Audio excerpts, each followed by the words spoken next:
Hey guys, welcome back to another video. Today we are working on a Rinnai Tankless unit with a code 11. As you can see, it's a bit of a unique setup. When I got here, this one was actually totally closed in behind the drywall, so the homeowner had to take a few minutes and cut me a bit of an access hole. It wasn't his doing, they bought the house this way, but at some point somebody thought, well, we're never going to need that water heater again, let's just box it in. So this one's got a code 11, which 9 times out of 10 is going to be a blockage in the burners or the orifice. So I'm going to pop off the front cover here and I'll show you what's going on.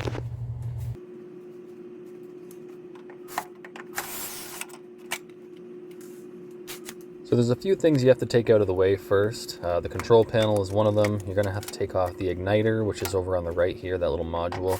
And these flame sensor and igniter wires have to come out. Now, all those black screws across the middle here, you can pull off every single one of those and get access to the back side of the orifice train.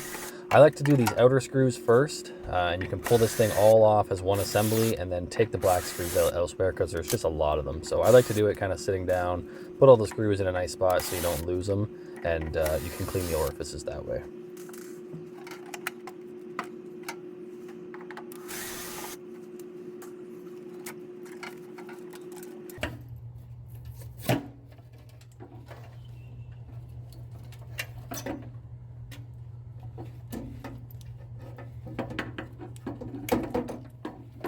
These 4 white plugs are the plugs for the gas solenoids. They are color coded so you can tell which one goes where. As you can see, things are pretty dirty back in here, so I'm going to pop this apart and we'll clean them all out pretty good from the back. You can see there's some more junk kind of down in the front of the burner tray there, so it definitely needs a good clean. This unit's 8 years old. I don't think it's ever really been pulled apart, so you are going to need a long Phillips screwdriver to get this burner out. There's 2 screws way in the back here, right where these notches are. And they're in there pretty deep, so you need a good magnetic Phillips screwdriver that's at least probably 8 to 10 inches.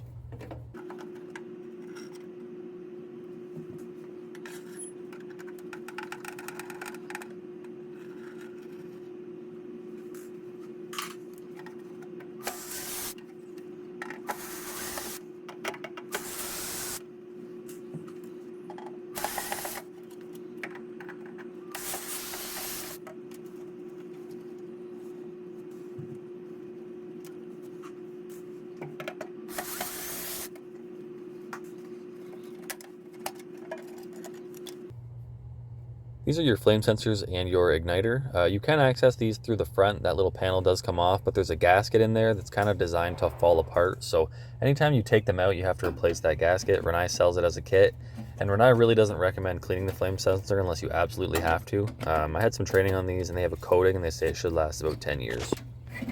Now, that burner assembly is in there very tight. If you're pulling on it and you feel like you've missed a screw somewhere, as long as you have the 2 out of the bottom, you should be good. It just kind of gets stuck to the back wall over time. So give it a pry, give it a pull. It should come right out. But as you can see here, we got a number of plugged holes in the burner. There's lots of spider webs going on.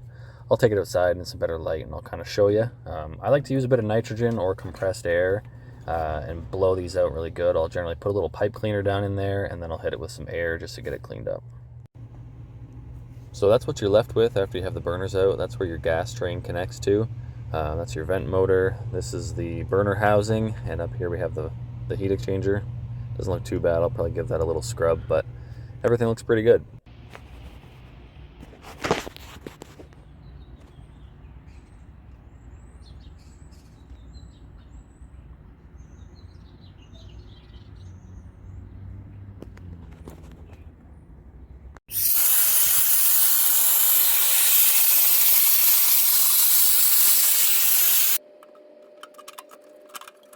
Okay, we're going to put it back together here. Everything's been cleaned up.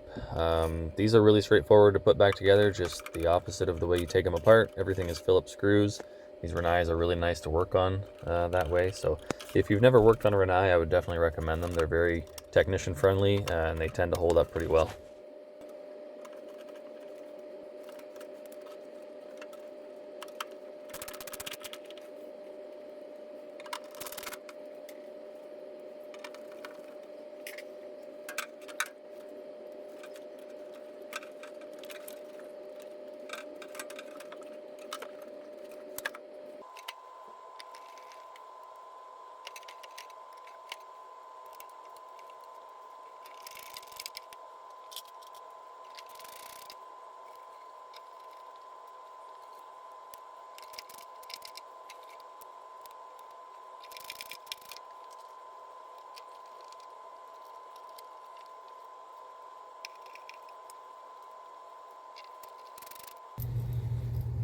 These are your flame sensor wires. You can tell just by looking at them which one goes where. The one is actually longer than the other, but if you weren't sure, there's a Y and an RD here for yellow and red.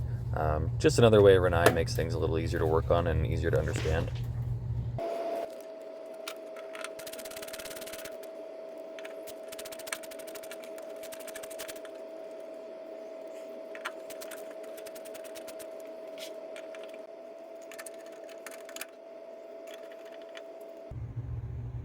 And that's what you're left with when it's all back together. This is kind of what it should look like. I am missing one screw here, see if you can spot it. I actually dropped it inside the drywall hole, so I'm going in to get it.